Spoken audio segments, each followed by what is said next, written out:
ये है अल्लामा डॉक्टर मोहम्मद इकबाल की शोराए आफाक नज़्म शिकवा, जिसमें वो मुसलमानों की बेअमली, मजहब से गफलत और बेजारी पर नोहा कुना है।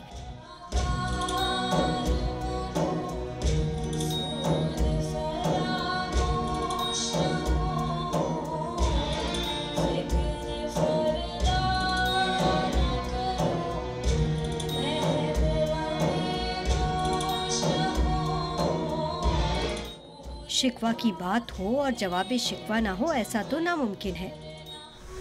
कुछ जो समझा मेरे शिकवे को तो रिज़वा समझा, मुझे जन्नत से निकाला हुआ इंसान समझा।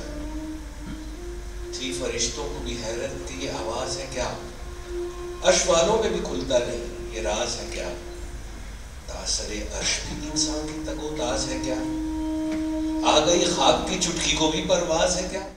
शुरा का कहना था कि धुनों का हसीन इम्तिजाज, मीठी शायरी और शीरी आवाज़ें, इन सब लवाजमात ने मिलकर जैसे शिकवा जवाब शिकवा का मज़ा दोबाला कर दिया।